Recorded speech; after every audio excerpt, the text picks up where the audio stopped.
Non, je ne me souviens plus du nom du bal perdu. Ce dont je me souviens, c'est de ces amoureux qui ne regardaient rien autour d'eux. Il y avait tant d'insouciance dans leurs gestes émus. Alors quelle importance, le nom du bal perdu.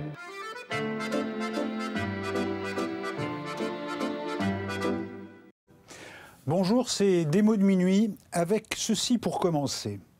Dans l'expérience ordinaire, le rapport entre les positions objectives et les prises de position me semble s'effectuer par l'intermédiaire non pas d'actes de conscience, mais de ce que j'appelle un habitus, c'est-à-dire des dispositions inconscientes qui sont le produit de l'incorporation des structures et des propriétés de position et qui conduisent à des pratiques réexprimant la position dans leur logique sans qu'il y ait passage explicite par la conscience. Alors un peu compliqué, c'est du Bourdieu, c'est le cours du 26 mai 1982, c'est publié chez Raison d'agir, cours et travaux au Seuil, cours au Collège de France, Sociologie générale, volume 1. J'ai cité ce passage sur l'habitus qui fait qu'inconsciemment, on peut reproduire ce qu'on a vécu ou ce qui a fait une culture d'entreprise.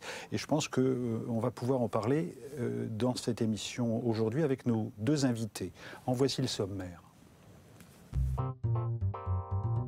On aimerait lui imaginer un besoin de consolation impossible à rassasier, mais son désir est dans le combat et la résistance.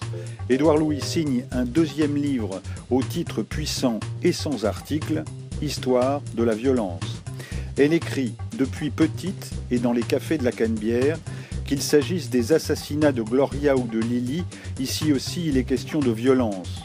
Que les puissants ou les institutions étouffent l'évidence d'une culpabilité, obsède Marie Nozaire. Musique également pour respirer dans ce démo 528 avec la folie ukrainienne des Dark Daughters. Marie Nozaire, prendre Gloria, c'est au fleuve noir. Merci d'être avec nous. Pour vous situer, vous êtes marseillaise, vous enseignez l'italien. Et vous écrivez du roman policier, Quoique. Édouard Louis, Histoire de la violence, c'est publié au Seuil. Merci d'être avec nous. Merci. Comment est-ce que l'un et l'autre, vous avez entendu la formule de Bourdieu, c'est-à-dire cette idée que, sans le vouloir, on peut avoir des prises de position, mais qui sont issues d'un déterminisme inconscient? Je te laisserai la parole. Alors, les prises de position, ça peut être l'écriture d'un livre et la thématique ou les sujets d'un livre. Bien sûr. Non, moi, quand j'ai commencé à écrire Histoire de la violence, qui est donc l'histoire d'une rencontre, hein, c'est le soir de Noël, je rentre chez moi après un dîner avec mes amis, après le dîner de Noël, tout simplement. Je rencontre en bas de chez moi un jeune garçon, Reda, qui m'accoste et qui me propose de venir chez moi. Et tout de suite, il se passe quelque chose de très fort avec lui, une sorte de passion comme ça, très grande. On couche ensemble, on parle beaucoup. Donc on est dans mon appartement, il me raconte l'histoire de sa vie, son passé, l'histoire de son père, l'arrivée de son père en France. Qui fait tellement écho à votre vie, à votre passé. Qui ressemble en fait à beaucoup d'égards à mon passé, à moi. Et puis à un moment, il se produit un basculement à l'intérieur de cette nuit où je suis avec Reda. Il sort un revolver, il le met sur mon visage et il me dit qu'il va me tuer, il m'étrangle. Et en fait, quand j'ai commencé à vouloir écrire cette histoire, dans l'histoire de la violence, je me suis rendu compte que j'en avais vécu que la surface, d'une certaine manière. Qu'en fait, beaucoup de choses cette nuit-là s'étaient passées justement par l'inconscient, étaient passées par l'inconscient. Des choses, des mouvements de violence, des actes que j'avais effectués, que Reda avait effectués, étaient passés par des choses qui échappaient, oui, complètement à ma conscience. Et donc l'histoire de la violence et une tentative pour retrouver ce qui s'est passé cette nuit-là. Un mot, et on va décliner après, justement sur l'idée du langage, sur l'idée du parler. Et un moment extrêmement fort, me semble-t-il, dans votre livre, c'est quand vous abaissez le ton de la voix. Autrement dit, et que d'un seul coup, la violence perd de son intensité parce que vous induisez, en diminuant le volume de votre voix, chez l'autre, la volonté aussi de baisser la voix. On va y revenir. Simplement, une remarque sur histoire de la violence. Il y a une puissance du titre et de ces trois mots. Ce n'est pas une histoire de la violence, ce n'est pas l'histoire, c'est histoire de la violence. Où est-ce que vous êtes allé chercher cette puissance-là ? En fait, le titre est un hommage à Michel Foucault, à l'histoire de la folie ou l'histoire de la sexualité. Et précisément, ce qui intéresse Michel Foucault dans ses livres, c'est l'émergence d'une violence à un moment donné. Comment, dans une société donnée, on va se mettre à exclure les fous, ou comment, dans une société donnée, dans l'histoire de la sexualité, on va se mettre à exclure les homosexuels, ce qu'on va appeler les pervers sexuels. Donc, qu'est-ce qui se passe dans ce moment, dans cette temporalité du basculement, où on va, à l'intérieur d'un monde, définir une frontière entre le dedans du monde et le dehors du monde. Comment une violence surgit, tout simplement. Et c'est ça le sujet d'histoire de la violence, et c'est aussi pour ça qu'il y a ce titre qui fait écho à Michel Foucault. Qui fait puissance. Prendre Gloria, Marie Neuser, précédemment il y avait eu Prendre Lily. Quand on sort de ces deux livres, de ces deux livres importants, on est étonné d'en être sorti, puisque dès l'origine, on sait que. Or, s'il y a, comment dirais-je, un talent littéraire, c'est bien cette idée de nous tenir en haleine sur quelque chose que l'on sait. Je trouve que là, il y a une qualité littéraire qui est assez étonnante. Comment est-ce que vous travaillez cette façon de capter tout le temps votre lecteur sur quelque chose qui est connu? Autrement dit, et dans les deux cas, dans vos deux livres, il y a histoire de la violence, ou d'une violence, en ce qui vous concerne. C'est bâti à partir d'un fait divers, oui, qui a défrayé la chronique, comme on dit, comme le veut le poncif, entre l'Angleterre et l'Italie, avec des meurtres, avec un fétichiste qui coupe les cheveux de ses victimes, fétichiste dont on savait dès le départ qu'il était l'assassin, et fétichiste qui a été protégé par une famille puissante, par l'argent, par par le clergé aussi, et donc par des structures ou par des institutions qui ont fait disjoncter la justice. Qu'est-ce qui vous a fasciné dans ce fait divers ? Dans ce fait divers, ce qui m'a fasciné, c'est déjà, je crois, la psychologie, le caractère de ce tueur. Non pas parce que c'est un tueur particulièrement écœurant, mais surtout parce que c'est un tueur que tout le monde connaissait, dont tout le monde avait savait qu'il avait commis ce crime, déjà le premier crime en tout cas, celui de Gloria, et qui a été capable de passer entre les mailles du filet pendant 17 ans. Et pas pour des qualités d'intelligence particulières, mais surtout par cette structure sociale féodale qui était tellement tissée, et tissée tellement solidement autour de lui, qu'il a pu, comme ça, tuer plusieurs fois, et en toute impunité. Deux commissaires parlent. Luis Scampia avait désespérément essayé de convaincre le procureur de la République en lui abattant cycliquement sous le nez le dossier Soliveau. Il voulait lui démontrer qu'on n'avait pas affaire à un témoin quelconque avec Damiano, qu'il ne s'agissait pas du tout d'un brave garçon embarqué là par l'ironie des hasards, que rien dans cette histoire ne ressemblait à un hasard.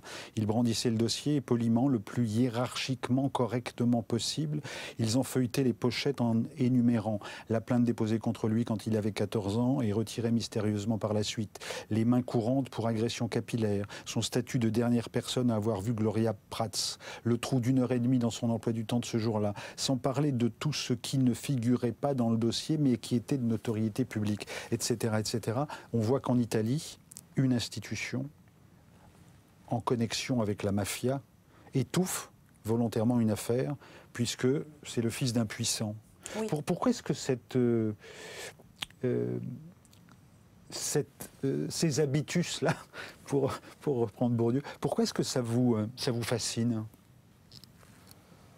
Surtout parce que je crois que on en revient toujours à une analyse sociologique de la chose et de se dire qu'il y a une famille de serfs, entre guillemets, qui pendant 17 ans a demandé, a réclamé le corps de leur fille. Et on n'a pas rendu ce corps parce que ce corps avait été manipulé par un fils de puissant. Et je crois que c'est ce qui revient à la fin de Gloria, c'est l'idée comme ça de bon, bah, tu as abîmé ce petit jouet que tu as eu entre les mains, cette personne inutile, cette jeune fille insignifiante parce que venant de rien, c'est pas grave, on t'en achètera une autre. Je reviens à ma question initiale, le tour de force littéraire qui consiste à passionner par quelque chose que l'on sait. Est-ce que vous en avez conscience au début et comment est-ce que vous tenez le fil du rasoir? Je partais déjà du principe que cette histoire, j'allais la raconter comme moi j'en ai entendu parler. C'est-à-dire que quand j'ai commencé à en entendre parler, elle était déjà résolue. On venait de retrouver le corps de Gloria. Donc, quand je me suis passionnée pour cette affaire, c'était pas pour moi une histoire à énigme. J'avais déjà la fin. Ce qui m'a intéressée, et c'est ça que j'ai voulu véhiculer au lecteur, c'est, bon voilà, on sait qu'il a fait ça. Moi, j'ai envie de savoir pourquoi tout le monde savait, une communauté entière savait, et s'est tu, ou a manipulé, ou a préféré se cacher les yeux, a préféré enterrer les choses, comme ça pour ne pas avoir trop d'ennuis, pour ne pas se mettre en danger, et puis surtout parce que voilà, on ne dérange pas le précaré des puissants. Et donc j'avais envie de donner cette parole à tous les protagonistes de l'affaire pour essayer d'éclairer toutes ces zones d'ombre dans ce fait divers qui n'ont finalement ni queue ni tête. Toutes les actions des protagonistes n'ont ni queue ni tête. J'ai essayé d'y mettre un peu de logique. Journal d'Antenne 2, on est le 4 septembre 1996 et on parle à l'époque d'une affaire qui a secoué la Belgique, pas que. Marc Dutroux n'avait malheureusement pas menti. Sur ses propres indications, les enquêteurs belges ont exhumé les corps de Anne et de Effieux, disparus un an plus tôt en Belgique.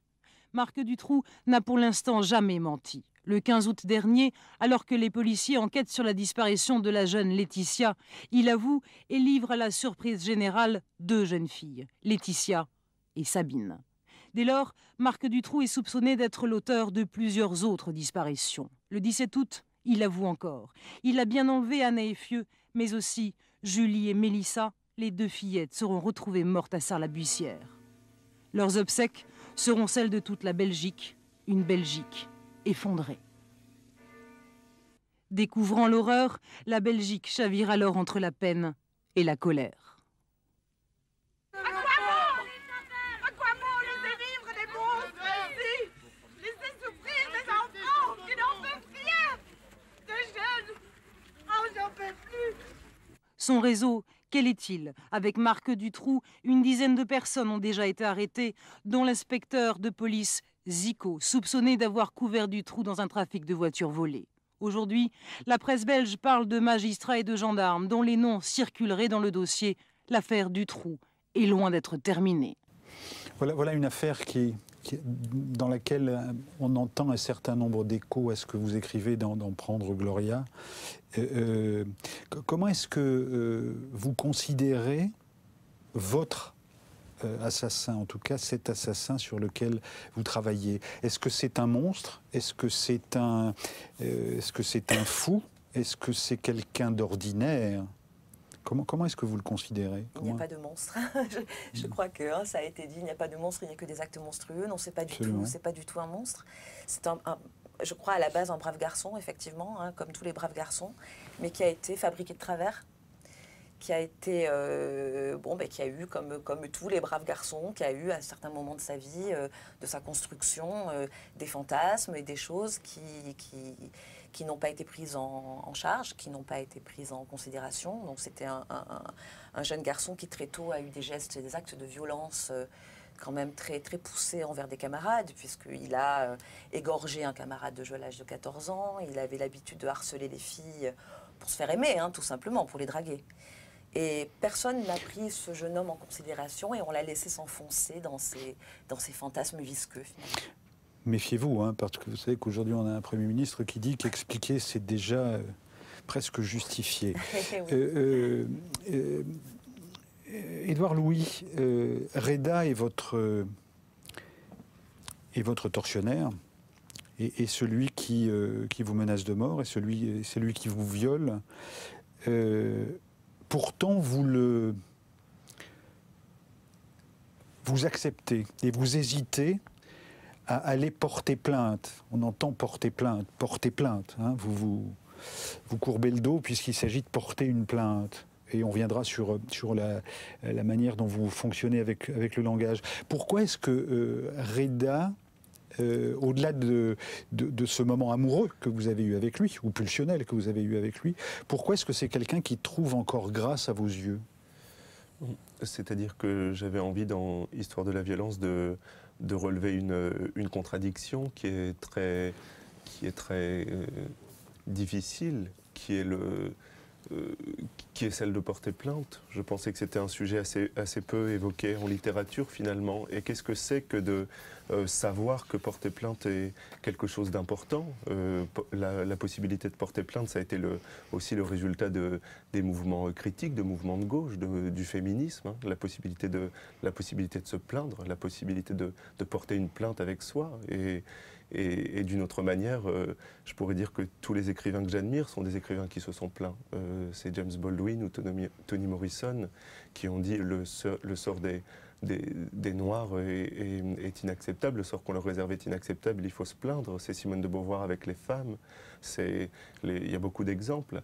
Et comment on fait lorsqu'on sait que se plaindre est quelque chose d'important, et en même temps quand on est confronté à la difficulté de la plainte, le fait de devoir porter son histoire avec soi, de devoir la répéter sans cesse, de devoir aller se confronter à la police qui, comme je le décris dans Histoire de la violence, est extrêmement dure et tient des propos très racistes dans lesquels je ne me reconnais pas, et des propos que j'ai envie de fuir. Et donc, dans le livre, j'avais aussi envie de faire le diagnostic de cette contradiction.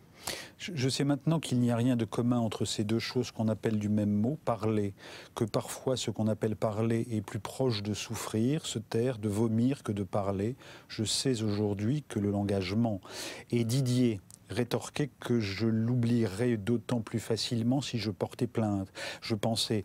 C'est faux, c'est faux. Il sait que c'est faux et ils veulent t'enfermer dans une histoire qui n'est pas la tienne. Ils veulent te faire porter une histoire que tu n'as pas voulu. Ce n'est pas ton histoire. Et c'est ça qu'ils te disent depuis tout à l'heure, c'est ça. Et c'est ce qu'ils te répètent. Porter plainte, ils veulent que tu la portes, que tu portes la plainte sur ton dos. Et tant pis si je marche courbé pendant des mois. Tant pis si je m'en brise le squelette. Tant pis si l'histoire est trop lourde et qu'elle m'écrase les côtes, qu'elle me fissure la peau, qu'elle me rompt des articulations, qu'elle me compresse les organes. C'est comme ça que vous tournez autour du mot,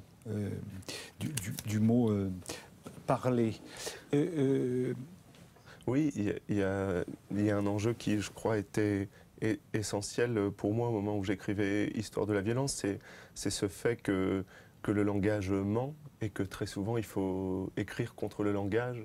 Il y a, dans un livre de Vollmann qui s'appelle Le livre des violences, il y a une très très belle réflexion de Vollmann sur le langage menteur. Et Vollmann prend un exemple qui est que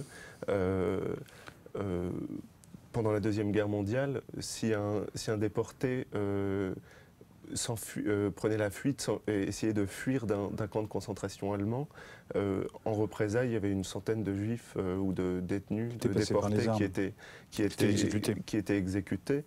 Alors que si un déporté s'enfuyait d'un goulag en URSS, par exemple, il était condamné à mourir dans les heures qui venaient, dans le froid.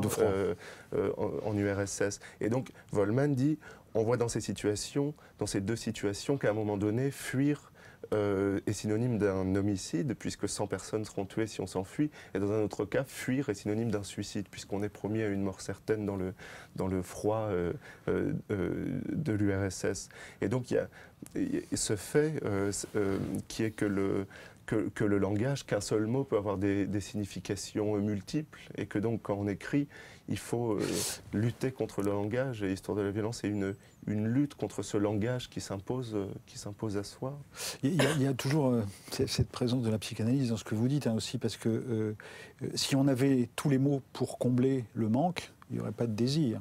Bon, voilà, ça c'est très lacanien, mais enfin, vous parlez de... Quand je vous vois parler du langage comme ça, je vous vois parler du trou, c'est-à-dire ce manque qui fait l'humain et qui fait que nous pouvons aussi désirer. Bon, voilà, il y a ce... Oui, c'est aussi ce manque qui donne une... Alors moi, j'en parlerai d'une manière plus sociologique, plus bourdieusienne. Il y a un procédé littéraire spécifique dans l'histoire de la violence, qui est qu'en fait, toute cette histoire, l'histoire de cette nuit, l'histoire de ce basculement, il est raconté par ma sœur. Je vais chez ma sœur que j'ai pas vue depuis des mois. Je vais à la campagne chez elle, chez Clara, dans un village très pauvre, populaire du nord de la France. Je vais me reposer après tout ce qui s'est passé. De la Somme. De la Somme, plus précisément. À 17 km d'Abbeville. À 17 km d'Abbeville. Et je me repose dans la chambre de ma sœur, avec qui j'ai beaucoup de difficultés, avec qui une distance s'est imposée au fil des années. Et je l'entends raconter mon histoire à son mari. J'entends ce qu'elle raconte à son mari. Et dans tout le livre, donc, l'histoire est racontée par quelqu'un d'autre, tout comme mon histoire est ensuite racontée par la police quand je vais porter plainte, même si c'est difficile, tout comme l'histoire est racontée par les médecins quand je suis confronté aux médecins de l'hôpital, quand ils m'examinent après le viol. Et après ce qui s'est passé cette nuit du 24 décembre, j'avais l'impression d'être assailli par des narrations extérieures vis-à-vis de ce que j'avais vécu. J'avais comme tout le monde racontait mon histoire d'une certaine façon, sauf moi. Et ce manque-là aussi, il était source d'énergie pour moi d'écrire Histoire de la violence, c'était retrouver mon langage à moi sur cette histoire. Question à tous les deux. Mais je crois que chez vous, elle est existentielle, pas forcément chez vous, Marie. Que pourriez-vous faire si vous, ou qu'auriez-vous fait si vous n'aviez pas écrit? Je pense à... Vous avez 24 ans, 23 23 ans. En finir avec Eddie Bellegueule, c'était il y a 3 ans 2 ans. 2 ans. Mais écrit il y a... Oui, d'accord. 2 ans. Qu'auriez-vous fait d'autre? Qu'est-ce que j'aurais fait? Je ne sais pas, je serais devenu révolutionnaire, ce que j'essaye de faire par l'écriture. Mais on a l'impression que c'est tellement salvateur, tellement personnel. Moi, c'est vrai que je considère moins l'écriture comme quelque chose de cathartique que comme quelque chose de politique. Parce que si j'écris, c'est précisément parce que j'ai eu la chance de pouvoir m'en sortir, de pouvoir m'échapper de cette violence que j'écris dans Histoire de la violence. Donc plutôt, ce qui m'intéresse, c'est le futur. C'est qu'est-ce qu'on peut changer pour que des situations comme celle-ci ne se reproduisent pas, pour que les structures de domination, d'exclusion... On ne fait pas monter n'importe qui chez soi un soir de Noël alors qu'on ne le connaît pas. Hein. Ce que dirait votre mère, j'imagine. Bon. Ah mais si, c'est un mouvement de passion comme ça, il faut aussi écouter. Et pour vous, Marie, l'écriture, parce que vous avez toujours eu l'envie d'écrire, on voit bien, hein, un petit jouet mécanique, Je tue les enfants français dans les jardins, qui sont des nouvelles ou qui sont des romans qui ont toujours été repérés par la critique. On salue les cahiers. Hein, qui est maison d'édition, petite maison d'édition marseillaise, mais qui a bien fait dans le polar et qui a très bien fait dans le polar. Qu'est-ce qui vous fait écrire et qu'est-ce qui vous fait écrire dans cette veine-là? Ce qui me fait écrire, alors déjà, je crois que moi j'ai commencé à écrire très très jeune. Je crois que j'avais 7 ans, 8 ans quand j'ai commencé à écrire, mais c'était pas du tout histoire d'écrire, c'est-à-dire de dire quelque chose. C'était le geste, c'était la calligraphie. C'était vraiment le plaisir très très physique, très sensuel. D'ouvrir un cahier qui sentait bon, un cahier neuf, de faire courir comme ça mon stylo sur le papier. C'était vraiment... Alors j'écrivais, je remplissais des pages, je recopiais des passages de livres qui me plaisaient, je faisais des listes, je suis pas une obsédée des listes, donc je faisais des listes. Voilà. Et puis plus tard, j'ai commencé un peu à écrire mes histoires. Donc c'est vraiment ce contact privilégié avec la papeterie, avec l'encre, avec ce moment de solitude qui m'a amené à écrire. Pourquoi l'italien ? Par tradition familiale. Mes 2 parents étaient profs d'italien et ils m'ont vraiment inoculé l'amour oui, l'amour pour l'Italie, pour la langue italienne depuis toute petite. Donc la question s'était même pas posée. Et Marseille? Voilà. Marseille, j'y suis née. Je n'y ai pas vécu jusqu'au moment où je suis rentrée dans l'éducation nationale. J'y vis aujourd'hui donc depuis 20 ans et je m'y plais. Donc voilà, pour l'instant, je me sens appartenir à Marseille, oui. Parlons de Marseille. On a réalisé il y a une émission il y a quelques années qui s'appelait Chemin de traverse à Marseille. Et je voudrais vous faire entendre François Thomazeau, qui est auteur de romans policiers, comme vous. On l'a rencontré à Marseille. Et je lis un extrait de son livre Marseille, une biographie, paru chez Stock. Ni livre d'histoire, ni biographie, ni roman, mais la somme de tout cela et de tout ce qu'il ressent de cette ville. Écoutez-le et après j'aimerais que vous rebondissiez sur Marseille. Marseille continue sans cesse de se tenir en respect, de rouler des mécaniques, de se retenir avant de faire un malheur qui n'arrive jamais. Je cherche dans ces visages les traits de ces Marseillais d'avant Marseille. Qu'en reste-t-il? C'est vrai qu'il y en a plus qu'ailleurs, dans ces rues, des tronches de portraits robots, des mâchoires massives et des nez en cap canaille. Les filles mâchouillent de la gomme et les mémés sont résignés aux assauts du temps, leurs rides creusées par des décennies d'ultraviolet. C'est ça le Marseillais? C'est cette espèce de chose en devenir?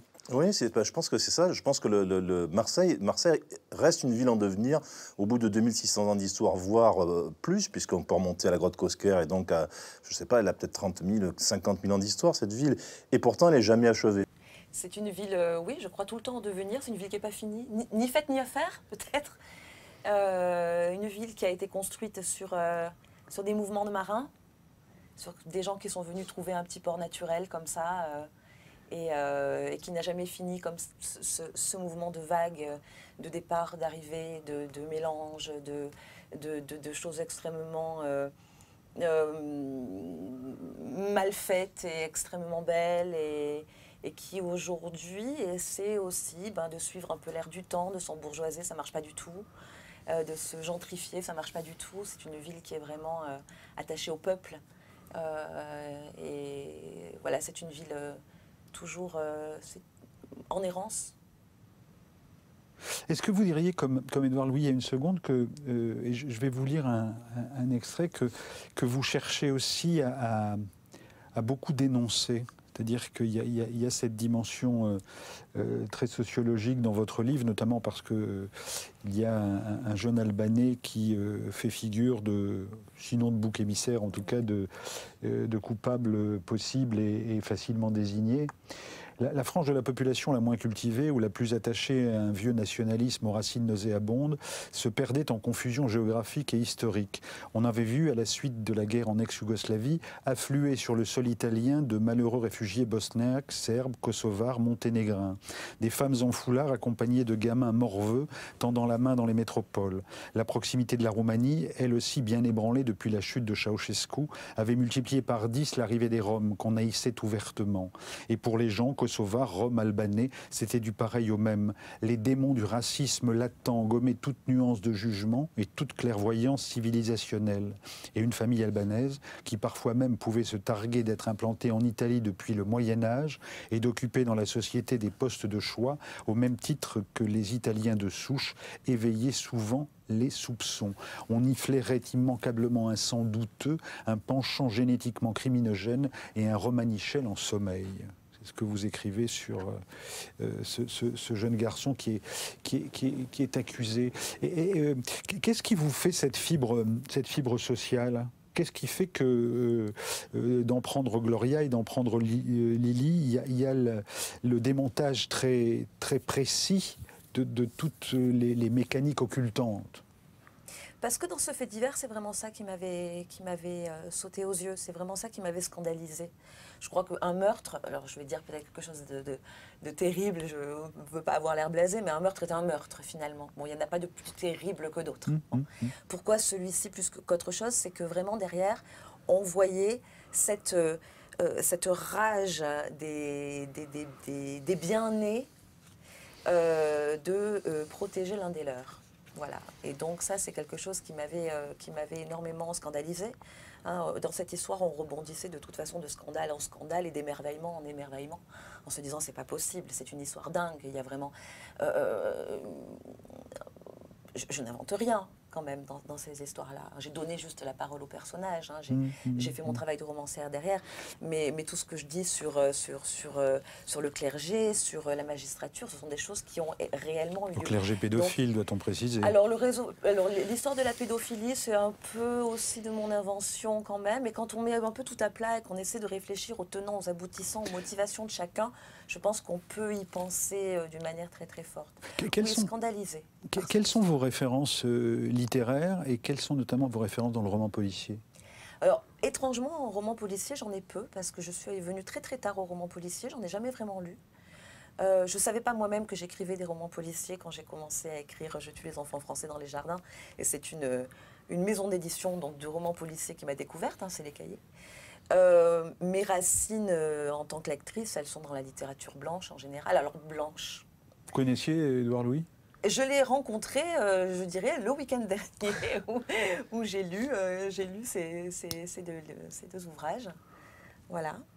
Mais non, mes racines littéraires, elles vont, voilà, c'est Fitzgerald, c'est Dostoïevski, c'est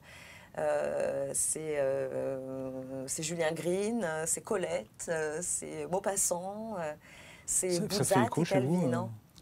Ces références-là? J'en connais quelques-uns, mais mes références sont un peu différentes, mais l'espace dans lequel je me situe, dans lequel je me reconnais et m'identifie est différent. Je dirais plutôt William Faulkner ou Toni Morrison, et justement pour moi tous ces écrivains qui ont fait de la violence un espace littéraire, qui ont fait de ce diagnostic de la violence un espace littéraire. Mais évidemment, Dostoïevski sont des écrivains que j'aime. Faulkner, que vous citez dans Sanctuaire, hein, avec cette jeune femme qui est prisonnière sans lettres et qui, quand elle peut s'échapper, revient vers ses bourreaux, vers ses tortionnaires. Ça fait écho à l'ambiance que vous décrivez dans votre livre. On fait une pause, on continue cette conversation dans une seconde. Est-ce que vous connaissez les Dark Daughters? Non. Les Dark Daughters, elles sont ukrainiennes, elles sont militantes, elles sont radicales, elles sont exubérantes. On va les écouter. Elles se servent de textes de Shakespeare aussi, Kurt Weill, il y a du hip-hop, il y a de tout. Elles sont en tournée en France, on les avait rencontrées plusieurs fois, notamment à Avignon. Et on va les écouter dans un titre Rosie Donbass. Et toutes les dates, vous les retrouvez sur desmotsdeminuit.fr. C'est là qu'est le magazine culturel désormais, Des mots de minuit. Les Dark Daughters.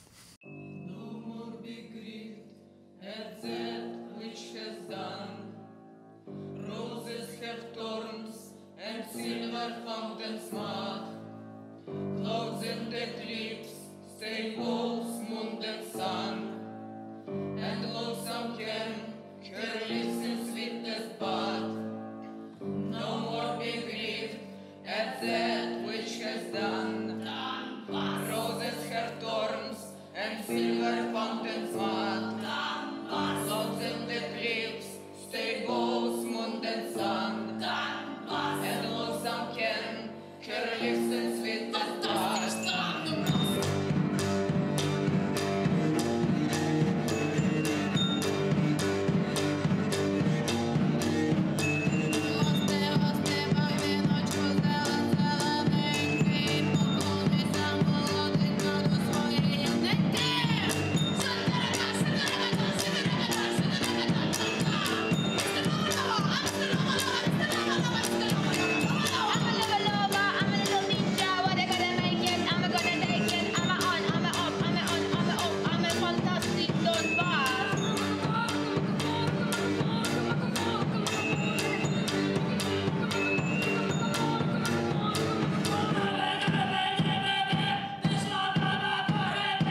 Voilà, donc ça c'est les Darts d'Auteurs, toutes les dates sur desmotsdeminuit.fr.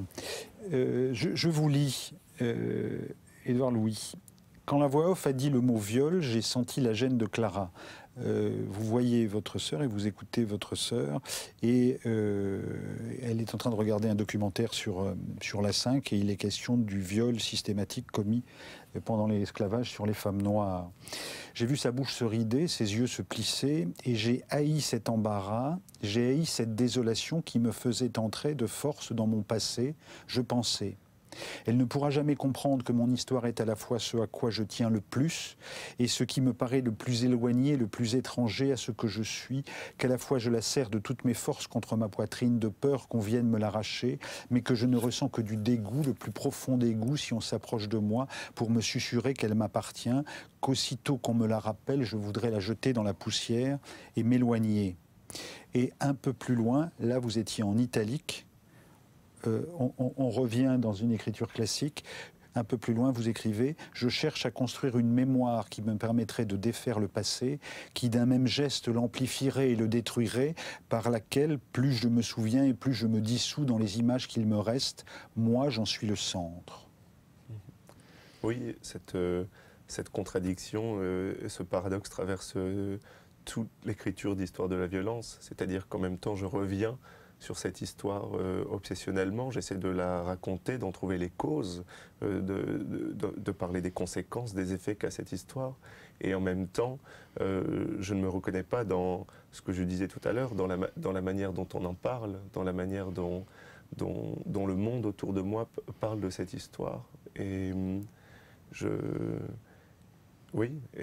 lutte contre ces discours sur ma propre histoire qui m'assaille. À un moment donné, je suis au commissariat et le policier, je suis fatigué de cette plainte, je suis fatigué de devoir répéter encore et encore mon histoire.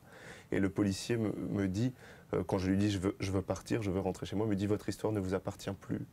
Et cette phrase de la police était comme un traumatisme fondateur au point de départ de l'écriture d'Histoire de la violence. Qu'est-ce que c'est que d'être inclus toujours dans cette histoire, d'être toujours là, d'être convoqué, comme dans la convocation d'Herta Müller, et à la fois d'être exclu de sa propre histoire, comme si les deux, l'inclusion et l'exclusion, étaient les deux faces d'une même chose.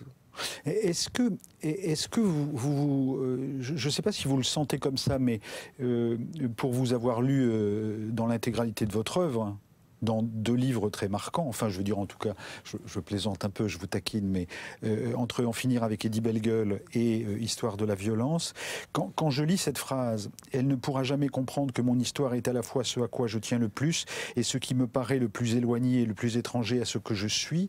Cette histoire, c'est bien sûr ce viol, c'est bien sûr Reda, c'est bien sûr cette difficulté à vous l'approprier, mais c'est aussi l'histoire de votre vie. Oui. C'est que quand j'ai commencé à écrire l'histoire de cette nuit, j'écrivais... vous veniez de finir Eddie Bellegueule. Hein. Oui, j'ai commencé presque le lendemain. J'ai terminé En finir avec Eddie Bellegueule. Je l'ai envoyé par la poste et puis je me suis mis au second quelques jours après, quelques jours plus tard. Et je commençais par décrire ce qui s'était passé cette nuit-là, dans l'espace de cette chambre, cette tentative d'homicide, et je racontais l'histoire de Reda, ce qu'il m'avait dit de son histoire. Et très vite, je me suis rendu compte que je faisais comme si j'étais un sujet pur, une sorte de cogito pur, et comme si Reda était lui un sujet historiquement déterminé, socialement déterminé. Et donc, très vite, j'ai compris que si je voulais me rapprocher de l'histoire, de la vérité de ce qui s'était passé, il fallait raconter 2 histoires et montrer comment cette histoire de la violence, c'était 2 histoires qui s'entrechoquaient, qui se percutaient violemment.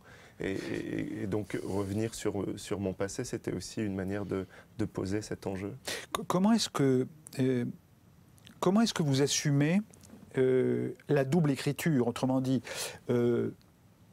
vous espionnez, enfin, vous écoutez Clara parlant à son mari de ce qui vous est arrivé, c'est-à-dire qu'elle re-raconte ce que vous lui avez raconté, et si je comprends bien, ils ne savent pas que vous les entendez, ou elle ne sait pas que vous l'entendez, et donc dans l'écriture, il y a deux formes d'écriture, il y a celle de l'intellectuel que vous êtes, du cérébral que vous êtes, plus que de l'intellectuel, parce que quand on lit ce livre, on est là, quoi, on est là-haut, et puis de l'autre côté, il y a cette gens de peu, au sens de Pierre Sansot, c'est-à-dire Clara qui n'est pas de votre habitus culturel. Voilà. Et la juxtaposition des deux d'écriture, alors moi je ne dirais pas qu'elle vous donne le beau rôle. Une certaine critique, enfin certains dans la critique ont pu dire que ça vous donnait le beau rôle.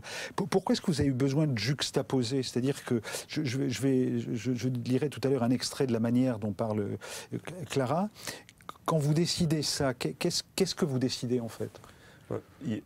Plusieurs choses. La première, c'était de donner une place et un espace à ce langage qui était celui de mon enfance, à ce langage qui était celui du Nord populaire, le langage de ceux qui ont été dépossédés de tout, de ceux qui ont été exclus du système scolaire très jeune. Et comme je dis souvent, je crois que la plupart du temps, ce langage est exclu de la littérature, et que même chez les écrivains qui ont essayé de se rapprocher le plus possible du langage populaire, comme c'est le cas de Faulkner ou de Céline, ces écrivains ont toujours dit « mais ce que je fais, ce n'est pas le langage populaire », comme si en dernier recours, il fallait toujours exclure ce langage, comme si ce langage était la frontière ultime de la littérature.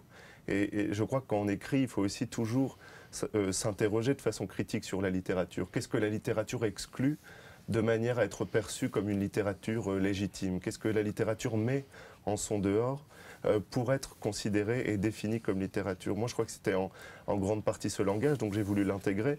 Et puis aussi présenter dans l'histoire de la violence différentes manières de percevoir le réel, différentes manières de percevoir ce qui s'est passé à ce moment-là. Et ça aussi, c'est la vérité. C'est-à-dire qu'il y a des moments où ma sœur raconte ce que j'ai vécu.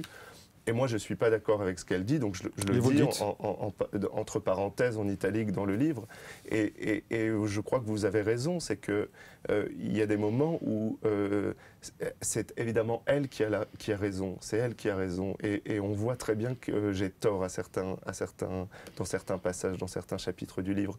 Mais c'est aussi ça, je crois, la vérité. Faire une écriture de la vérité, ça voudrait dire aussi dire toutes ces vérités qu'on ne veut pas connaître. Donc la vérité, c'est aussi toutes ces vérités contre lesquelles on s'acharne. Vous voyez, toutes ces vérités qu'on connaît et contre lesquelles on lutte. Et donc ma sœur, Clara, dans le livre, parfois dit des choses, on voit qu'elles sont vraies, mais moi je ne veux pas le savoir.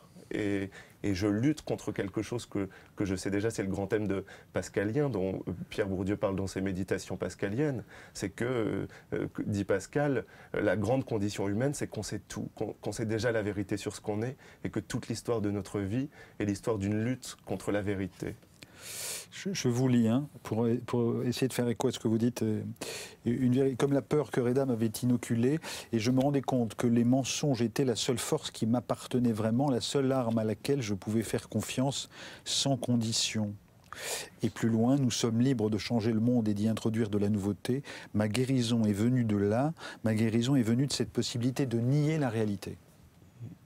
Oui, Après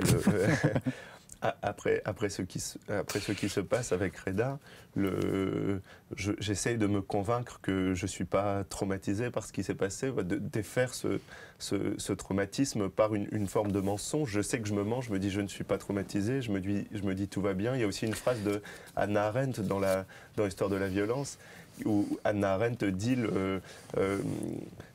même s'il fait du soleil, l'être humain est capable de dire il pleut. Et cette capacité à mentir de l'homme montre sa liberté, sa capacité à s'arracher au réel. Et moi, dans l'histoire de la violence, j'utilise comme ça le mensonge comme une force d'arrachement à une réalité dans laquelle je me sens détruit, dans laquelle je me sens brisé. Je suis né brisé, disait Violette Leduc. Je lirai votre sœur après, mais la question d'identité, je voudrais simplement vous faire écouter en janvier 2010, quelqu'un que vous connaissez bien, qui a écrit un livre qui s'appelle Retour à Reims, qui s'appelle Didier Héribon, et qui nous parlait justement d'identité sociale en 2010. Un des mots que j'ai le plus entendu dans ma vie est sans doute celui-là, PD, sale PD. Et vous insistez dans votre livre sur cette idée que, à partir du moment où on est obligé de se construire identitairement contre l'injure, rien ne peut être très simple. Mais vous savez, c'est un mot, je savais que ce mot existait et qu'il était une injure avant même de savoir qu'il s'adressait à moi, puisque je raconte dans ce livre que mon père, quand il regardait la télévision, quand il voyait Jean Marais ou d'autres, disait toutes les 5 minutes, c'est une tapette, c'est une tentouse, c'est une pédale, etc. Et j'ai découvert que ce vocabulaire de stigmatisation violente d'un certain nombre de personnes, je suis venu habiter, j'ai pris conscience un jour que j'allais habiter cette identité violemment injuriée. Et qui vous sauve aussi, parce qu'elle vous ouvre au monde intellectuel, à la culture. Mais au départ, on est terrorisé parce qu'on se dit « je suis quelqu'un qui, toute sa vie, sera traité de tapette, de tentouse, de pédale, etc. » Et je dois dire que fuir l'injure a été d'une certaine manière ce qui m'a permis d'échapper au destin social. Oui, c'est très beau et très fort, cette idée de l'insulte comme une ontologie, cette insulte qui nous constitue, sale pédé, tu n'es qu'une femme, sale noire, sale arabe. Et Reda, dans Histoire de la violence, et aussi quand il me raconte sa vie, sa vie de fils d'émigré qui a fui la Kabylie et qui est venu vivre en France, il me parle de cette vie d'insulte. Il a vécu une vie d'insulte. Et au moment où dans ma chambre, comme son père, et au moment où dans la chambre il me vole mon téléphone. Et que moi je le vois faire et que je lui dis rends-moi mon téléphone et puis on oublie ce qui s'est passé, il est pris d'une sorte de sentiment de peur, j'imagine, parce qu'il est comme conditionné par le futur. On n'est pas seulement déterminé par le passé, par notre habitus, par notre histoire sociale, on est aussi déterminé par le futur. Et lui, j'imagine que dans sa tête à ce moment-là, à cause de la violence raciste qu'il a vécue, a peur d'être perçu comme le voleur, et il panique encore plus, il devient d'autant plus violent. Vous savez, c'est comme dans ce film des frères Cohen, Fargo, où un homme tue sa femme, plus ou moins accidentellement, et à chaque fois qu'il va essayer de sortir de cette violence, il va faire preuve d'encore plus de violence. Et donc il se passe ça dans l'Histoire de la violence. Reda prend un téléphone, il vole quelque chose, et ma sœur raconte, Clara, dans le livre, que quand j'étais petit, je volais tout le temps, en fait. J'allais voler du métal sur les chantiers que je revendais à des ferrailleurs. Donc j'ai eu une enfance de vol aussi. Sauf que Reda, dans cette situation, sait les conséquences qui pourraient être celles de ce qu'il a fait, et panique, et donc sort ce revolver, et donc m'étrangle avec son écharpe. Et cette peur, elle est déterminée, comme disait Didier Ribon, par l'insulte qui vient du passé, l'insulte qu'il serait susceptible de subir ensuite. Il aurait été fou, notre père. Il aurait été fou de rage s'il aurait su, parce qu'on ne vole pas le marteau d'un homme. C'est sacré, un marteau pour un homme. Mais aussi, au final, je suis certaine que même s'il aurait été fou de rage, parce qu'il disait que le vol, c'était la pire des choses, et que c'était bon pour les voyous de la ville, et pis pour les fainéants, et qu'il ne voulait pas de ça sous son toit, je suis certaine qu'en même temps, il n'aurait pas pu s'empêcher de voir ça comme une bonne nouvelle, sans l'avouer. Il ne l'aurait jamais avoué, c'était quand même sa fierté de père. Je comprends, il ne pouvait pas dire ça, mais peut-être qu'il aurait été soulagé, parce qu'il aurait pensé qu'en faisant ce qu'il faisait, il était devenu un homme, Édouard, un dur, et même s'il aurait hurlé, qu'il aurait mis la pire raclée de sa vie à Édouard, et qu'Édouard il aurait douillé pendant un rude moment, je suis certaine qu'il n'aurait pas pu s'empêcher d'avoir un petit sourire en coin en l'apprenant, et même après, pendant qu'il lui aurait mis une rouste, parce qu'il se serait dit, Édouard est enfin devenu un homme en allant voler et en désobéissant à son propre père, et il se serait dit qu'il avait enfin franchi le pas, qu'il avait enfin fait quelque chose de dangereux comme un homme. C'est ainsi que Clara parle de votre père, parlant de vous, alors que vous allez voler dans son garage et que vous allez chez le ferrailleur pour revendre ses outils. C'est ce langage populaire de mon enfance. Et il y avait quelque chose pour moi de problématique, c'est que quand j'ai écrit Histoire de la violence, j'avais presque peur de cette histoire. J'avais peur qu'on la récupère pour en faire, qu'on me vole mon histoire comme le fait la police, pour en faire quelque chose de raciste, pour dire regardez, c'est l'histoire d'un fils d'émigré qui agresse Édouard Louis. Et donc j'ai réfléchi justement à une forme littéraire qui pourrait non seulement défaire cette possibilité, qui pourrait combattre cette possibilité. Et c'est aussi pour ça que j'ai mis en place ce dispositif littéraire dans le livre, où ma sœur raconte l'histoire. Et donc quand elle dit Reda vole quelque chose, elle dit effectivement Édouard volait aussi tout le temps quand il était petit. Quand elle dit Édouard agresse Reda, elle dit que moi quand j'étais petit, dans le village, ce petit village du nord de la France qui aux dernières élections a voté quasiment à 70% pour le Front National, mes cousins avaient déjà agressé des gens, j'ai un cousin qui est mort en prison, mon grand-père est allé en prison, et donc ça permet, ce dispositif littéraire permet d'une certaine façon de rendre impossible toute lecture raciale du livre. Et donc j'essayais de mettre en place dans l'histoire de la violence une politique de la forme littéraire. Ceci encore, tu sais qu'être avec Clara te force à voir ce que tu ne veux pas voir de toi et que pour ça tu lui en veux.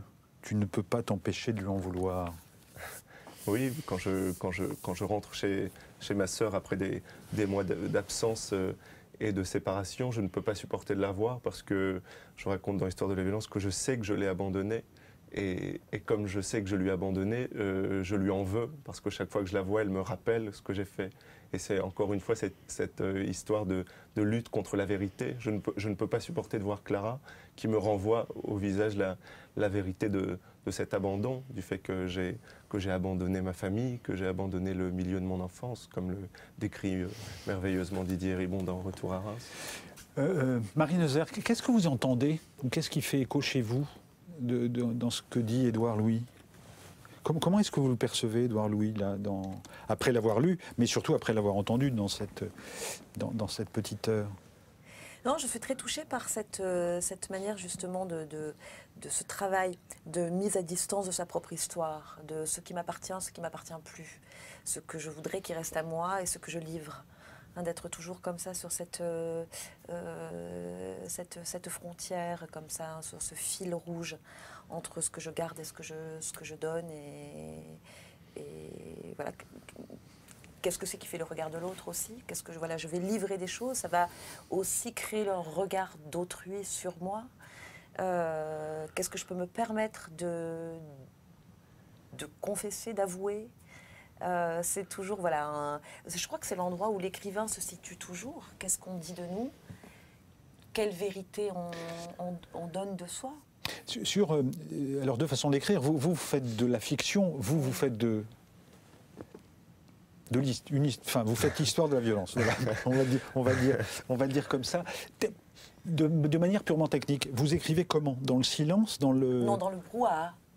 Oui, j'écris très souvent au café, la plupart du temps au café. J'aime bien être à la fois dans le monde et hors du monde. Donc je ne peux pas écrire du tout, ni dans le silence, ni dans une petite pièce, dans un petit bureau, tout ça, je n'y suis jamais arrivée. Et vous avez gardé le cahier et le crayon? Oui. Cahier, crayon, jusqu'à Gloria, j'ai gardé cahier, crayon. Petit classeur. Et brouillon sans cesse retravaillé, page après page, jusqu'à ce que la page n'ait plus besoin de la moindre rature pour être acceptée. Et vous, Édouard, comment vous allez chercher la mémoire? Moi, je travaille le plus souvent chez moi. Je suis très régulier, je suis très discipliné. Je me lève à une certaine heure et j'écris tous les jours l'après-midi.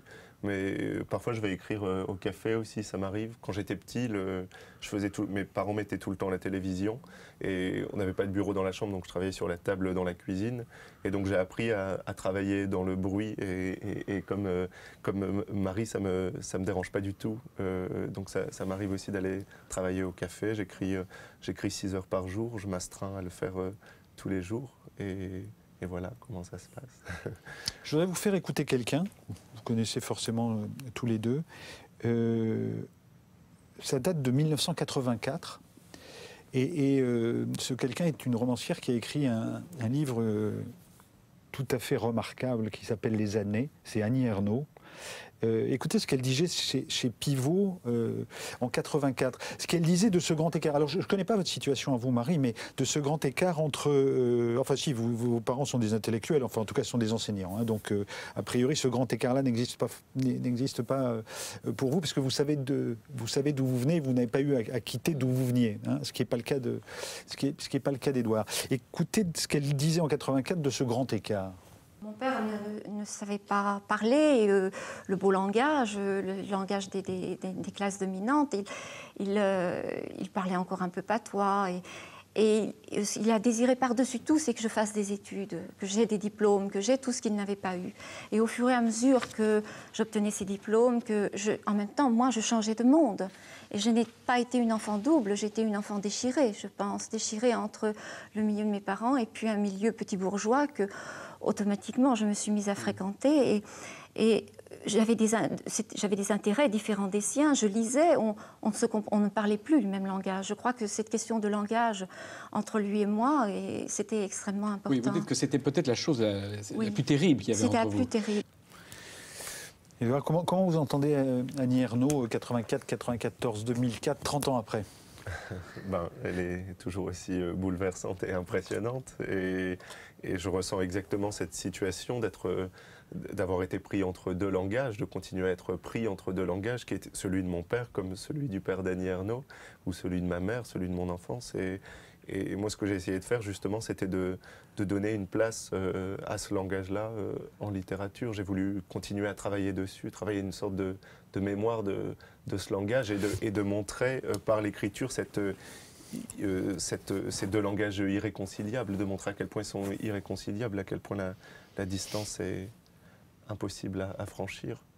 Et je vous ai entendu dire, et je ne crois pas que j'ai mal entendu, je vous ai entendu dire que le langage finalement que vous aimiez le plus, c'était celui de Clara, et pas forcément le vôtre.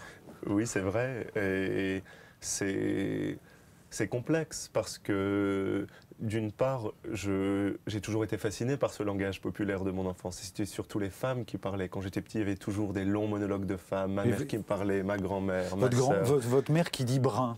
Brun, c'est comme merde. Enfin, brun, c'est le brin de la merde, quoi. Donc, et c'est typiquement du patois picard, quoi. Enfin, oui. En tout cas. Mais en même temps, justement, la complexité vient du fait qu'on peut dire, on peut pas se contenter de dire justement que ce langage est beau, que ce langage est métaphorique, parce qu'il faut toujours aussi prendre en compte le coût de ce langage. Et le coût de ce langage, c'est l'exclusion du système scolaire, c'est la misère. Donc, comment à la fois montrer que ce langage permet de dire des réalités que j'aurais pas pu dire dans un autre langage, comment ce langage peut aussi décrire la réalité, et comment dire à la fois que le coût en est très élevé, oui. Sur ce que dit Annie Ernaux, comment est-ce que vous pouvez l'entendre, puisque vous êtes enseignante aussi, donc vous avez avec vous des élèves. Est-ce que vous sentez cette fracture? C'est un vaste débat. Ah oui, des fractures déjà, de génération, c'est sûr. Hein, j'ai l'impression déjà d'être un ovni, moi, en tant qu'adulte face aux adolescents d'aujourd'hui. Et puis au niveau du langage, c'est très intéressant ce qui se passe. C'est-à-dire qu'on ne parle plus du tout la même langue, du tout. Donc une grande difficulté de se faire comprendre. Vraiment, hein, les uns les autres, hein, c'est pas uniquement dans un seul sens. Et puis je crois que justement cette pauvreté du langage, alors voilà, on dirait toujours que bon, c'était mieux avant, ah là là, c'est prof. Bon, la pauvreté du langage, le manque de langage fait que finalement on se retrouve avec des jeunes gens qui sont soumis à des réactions épidermiques qui frisent justement la violence aussi, parce que quand il n'y a pas de mots, il y a la violence. Et donc voilà, c'est très problématique. Et le langage, pour eux, le français est un peu une langue étrangère déjà, hein, donc c'est très très difficile. Ouais. Je termine avec quelque chose qui a à voir avec mon ressenti et quelque chose d'un peu personnel. Alors vous, Marie Neuser, prendre Gloria et prendre Lily, votre éditeur est désormais Fleuve Noir, je dirais que vous m'avez énervé. Mais pour cette raison très simple, c'est que je ne suis pas sorti de vos livres, alors que, j'en lis beaucoup par profession, et surtout je me dis, mais je sais, donc laisse tomber, quoi. Et sauf que, bon, vous avez vous réussissez un tour de force littéraire qui fascine sur du connu. Voilà, c'est du ressenti comme ça. Et pour vous, Édouard, je pensais à la phrase de au titre de Stig Dagerman, le besoin de consolation impossible à rassasier, etc.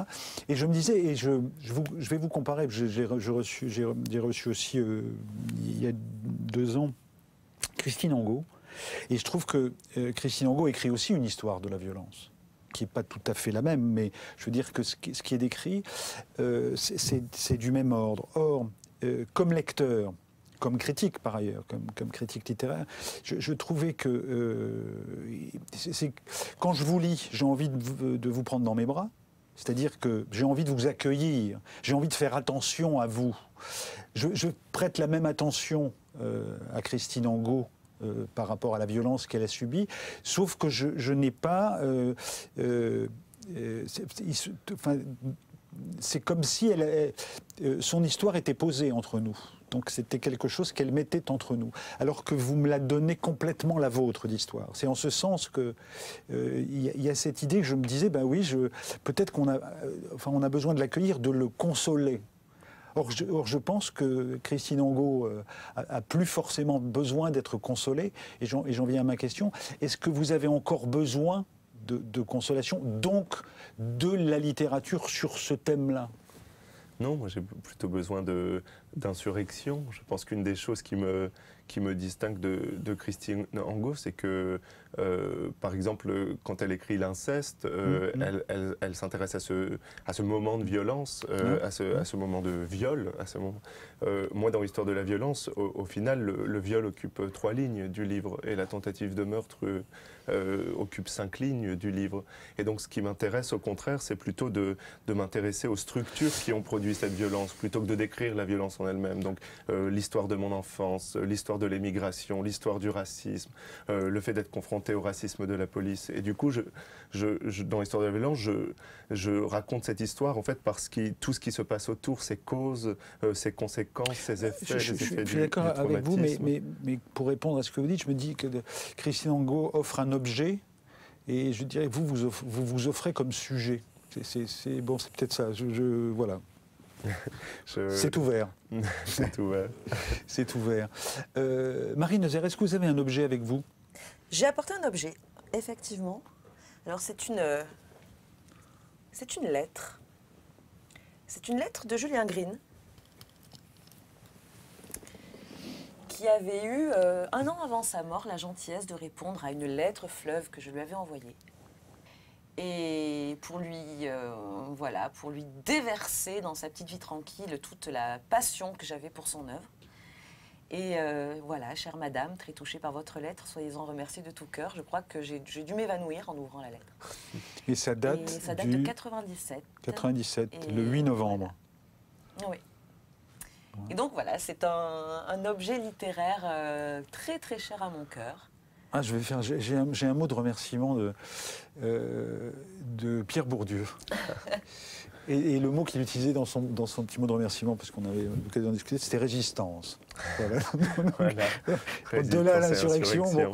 Et bon, je vous rappelle, Sociologie générale, c'est le premier volume publié au Seuil. Là, pour le coup, on retrouve tous ces cours au Collège de France. Merci Marie Neuser d'avoir été avec nous. Vos livres, Prendre Gloria, Prendre Lily, on peut le lire comme ça ou on peut le lire comme ça? Oh, je sais bien de commencer par Lily, de continuer par Gloria. C'est la même histoire. Hein, bon. Et puis, Édouard Louis, Histoire de la violence, ça c'est au Seuil. Pour ceux qui ne connaîtraient pas En finir avec Eddie Bellegueule, c'est également au Seuil et ça a 2 ans. Merci à l'un et à l'autre. Merci de nous avoir donné envie de lire, en tout cas d'être curieux de ce que vous écrivez, mais aussi de ce que vous êtes, ce que je disais tout à l'heure. Fin de cette émission, on retrouve tout et vous retrouvez toute la proposition des mots de minuit sur desmotsdeminuit.fr. C'est accueilli chez Culture Box. Donc on se quitte, on se retrouve la prochaine fois. Surpopulation dans les frissons françaises, c'est toujours la même chose. Il y a toujours surpopulation dans les prisons françaises. Par ailleurs, la peine de mort n'a toujours pas été abolie, ni aux États-Unis, ni ailleurs. À bientôt. Non, je ne me souviens plus du nom du bal perdu. Ce dont je me souviens, c'est de ces amoureux qui ne regardaient rien autour d'eux. Il y avait tant d'insouciance dans leurs gestes émus. Alors quelle importance, le nom du bal perdu.